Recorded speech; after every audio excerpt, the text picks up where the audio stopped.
Brought to you by Lister Pros TV, streaming from Tempe, Arizona. And we're live in 5, 4, 3, 2, 1.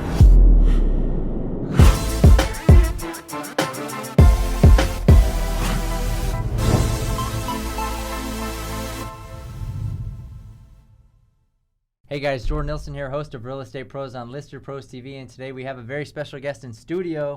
We have Scott Cook, RE/MAX Solutions top agent. We'll get into the accolades later, but if you don't know who Scott Cook is and you're an Arizona agent, what are you doing, right? Or everybody should know who you are, right? Yeah, why not? Anyways, that's the purpose of this, right? Exactly. So we'll give you a couple minutes to introduce you, or let you introduce yourself.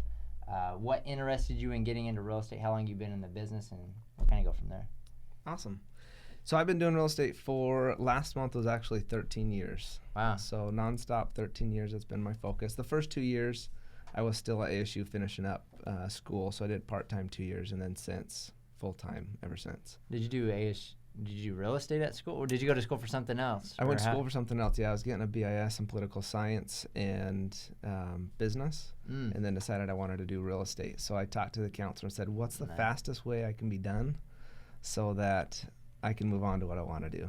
I switched degrees at that point, got done, and started working. So was it like, all right, I'm going to go to school for this, and then you started doing real estate during school, and then you're like, you know what, I really like real estate. I just want to do this, and that's when you switched. Is that how it went? Yeah, so I had something else totally in mind when I first started school, and I just felt like I wasn't, it's kind of funny. I felt like I wasn't contributing to society, that I wasn't doing anything great with my life, and I was 21 years old. And I thought, man, I need a career. I need to do something. And so I started looking around and seeing what I wanted to do. So I shadowed someone in the financial advisement field and someone in real estate, and decided I liked real estate better. And so I went to school for real estate while I was still at ASU, did all that, got my license, and did it part-time until I finished ASU. And I can still remember when I got started, I thought, oh man, I could sell ice to an Eskimo. This is gonna be so easy. And I had my first showing. I don't even remember who it was. And we walked in the house, and I just had this overwhelming feeling of, you don't sell houses. Like that's not what you're here to do. And so everything flipped. My very first showing, my very first client, my whole mindset flipped to, what's wrong with this house? Figure out why they shouldn't buy it, figure out what they should buy, and figure out how to help them for the future. And that one experience in a 1 minute time frame just changed my entire focus for real estate. And at that point, I was doing it part-time, so I wasn't sure I was going to do it for forever. I still had other things in mind. And after I got done with school, was right when the market crashed. So I was doing it part-time while everyone was making money, going to school, doing real estate part-time, which I don't recommend. Right. Well, someone can do it, but I don't recommend someone have a part-time agent. So I got done there, and I jumped in full-time, and the market just dove. So were you in the market for a little bit while it was good, and then it just started to drop off a cliff, or was it like, oh man, it's going down already? And for maybe like a year, the market was good, and then it just tanked. I just remember the uncertainty because I was in banking at the time, and just like, the whole financial, like, it was like an eerie feeling, like, wow, what's going on? It felt weird, Yeah. So how did you survive that as a real estate agent? And because a lot of people got out of the business and, didn't stick with it because it was more challenging. You had to kind of adjust your business. There's a lot of short sales. There's bank-owned properties. How are you able to kind of become, the successful agent that you are today? Yeah. So exactly what you said is why I stayed in the business. It got hard. You had to change. You had to figure stuff out that you never had to figure out before. And people were getting out. Even the guys that have been doing it for a long time, full-time, were getting out and going finding a different job because you just couldn't cut it. You weren't making any money. And so I decided at that point, I talked with my dad, who's been an awesome mentor my whole life, and just said, what should I do here? You know, I'm 23, 4, I don't know how old I was at the time. I was still a kid. And I said, I'm starting to do something here, but it's like there's no business anymore. And so we had that conversation and decided, okay, if I can adapt, if I can learn how to set myself apart from the rest and a step above and just outlast everyone almost, then I'll set myself up and my family up for future success. So I figured out how to adapt. I figured out how to provide value. I figured out how to live on a realtor's earnings when the market is nothing, and got through it. And when I got through it, a lot of people saw that, hey, this guy never gave up. This guy never quit. And I had a handful of clients come to me and just say, hey, we want to work with you because we saw you never quit. You never gave up. And you stuck with it even though it wasn't good, because now the market's great. And so everyone wants to get involved in the market. Sure. But they saw that I would stick it out and that I was willing to adapt and change and learn so that I could help people grow. Sure. And I mean, that sticking it out is one thing. And then you also mentioned something that was pretty key is, you know, that first experience that you had when you were doing a show, you know, your mindset changed as a real estate agent, that I'm not just here showing homes. And you see it more as like a relationship, and how can you do what's best for your client, right? What's wrong with this home? It's not like, I want to sell them this home today so I can get my commission tomorrow. It's like, let's focus on the customer. And I think that's a common trend of what high performing agents actually do, because you don't become a high producing agent overnight or by, you know, just thinking of transactions. It's by caring about the customers, and then they refer other people, and you're creating a great experience for your customers. I'm assuming you probably have a lot of repeat customers, a lot of referrals. You know, at this point, I mean, what does your business look like today after having gone through all that?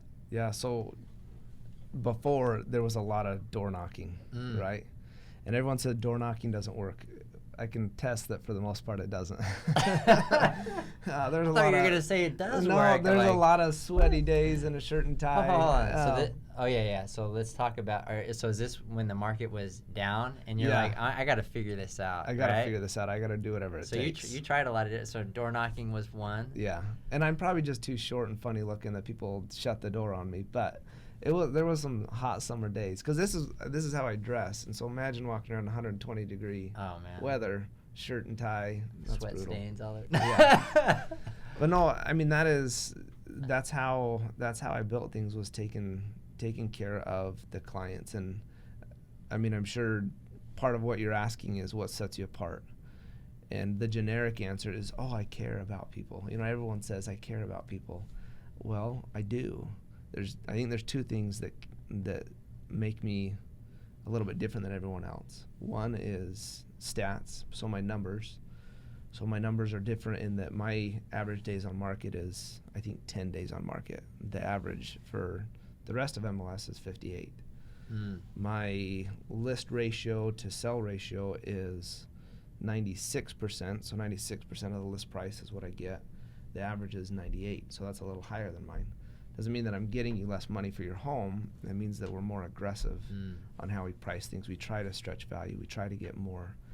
So, I mean, you were at the house on Sunset that we've got. So we're doing that same thing, trying to stretch the value as best we can, get as much as we can. So we might end up coming down some, but there's always strategy. So we'll run comps the day before we list. We might have the initial appointment 30 days before listing. There's a value provided, a number there, an analysis. And then I'll personally run comps again 1 or 2 days before to see if we can stretch it.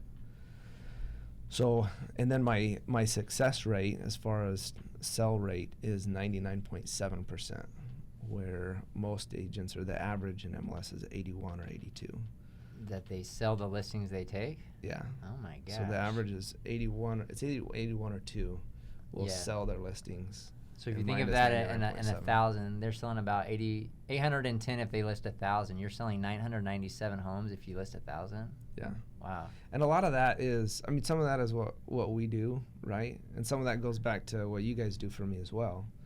And a lot of that is people's trust that they put into me, that, hey, I trust Scott. Scott knows what he's doing. And sometimes it takes a little longer. It's not always 10 days. The more expensive homes tend to take longer. But the other part of that question is, of what sets me apart, is I do care. And my clients know that I care. I've been invited to bar mitzvahs, to quinceañeras, to christenings, to baptisms, to band concerts. And I love it. It's fun because I get to be part of the family. My wife hates it because I'm gone again.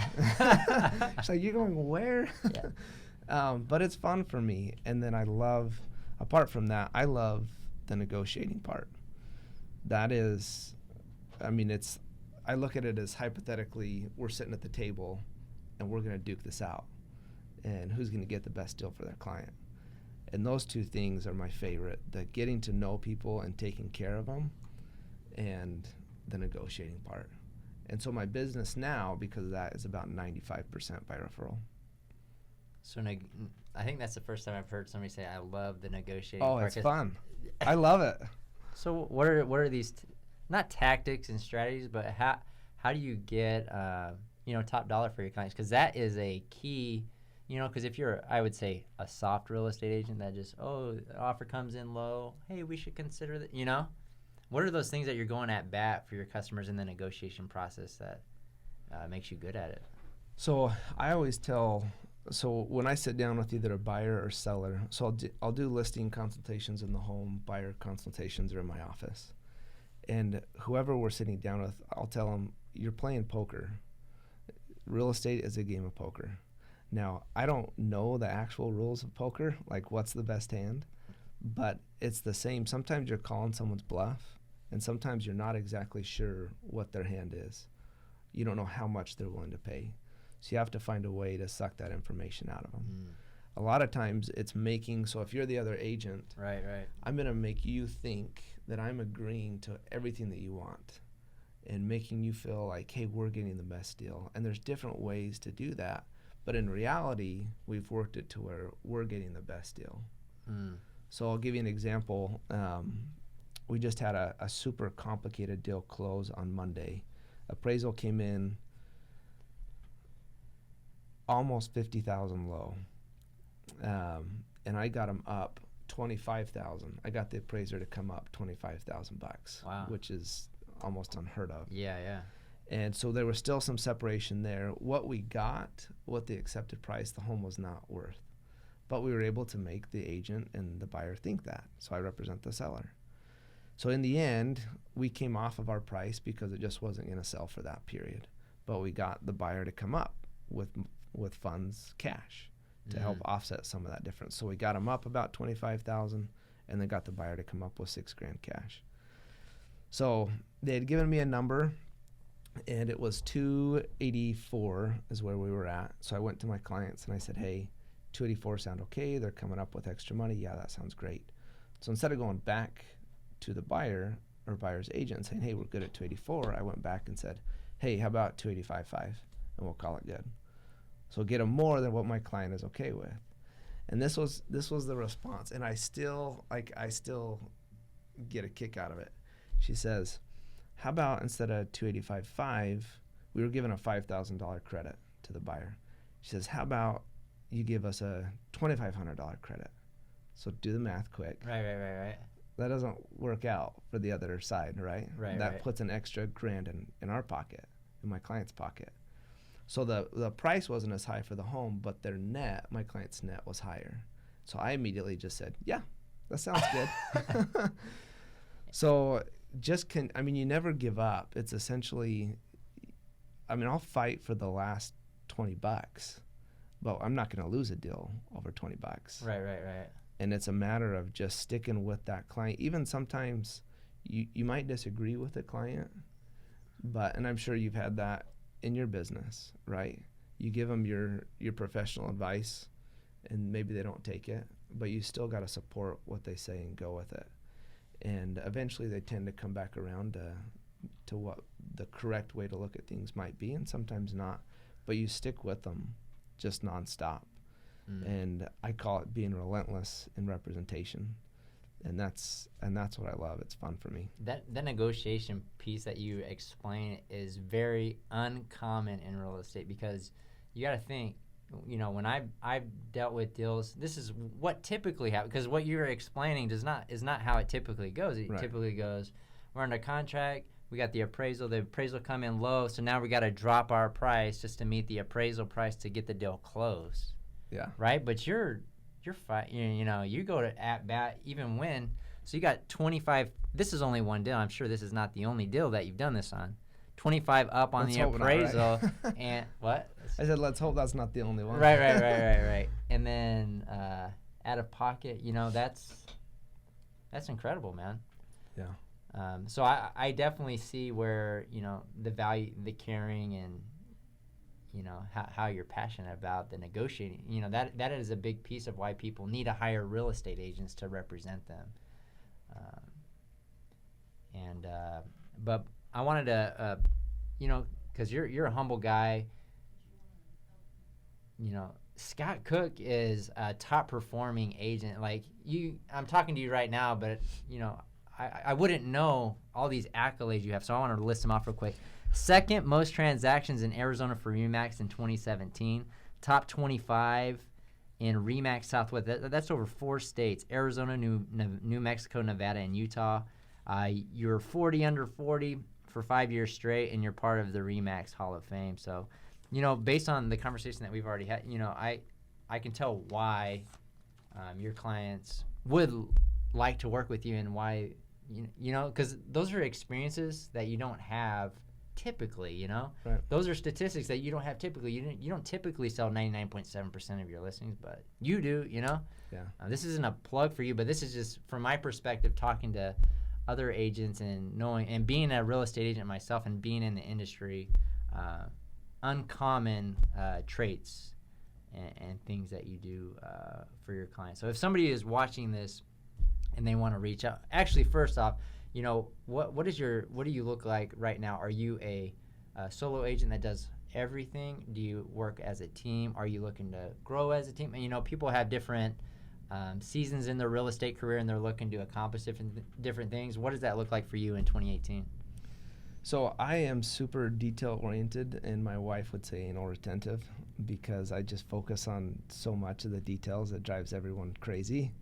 So I don't have a team, and it's kind of always been that way by design and just by chance. Sure. Because I do want to control things. It's my name at stake, so I want my name to stay good. I don't want to let someone else use my name.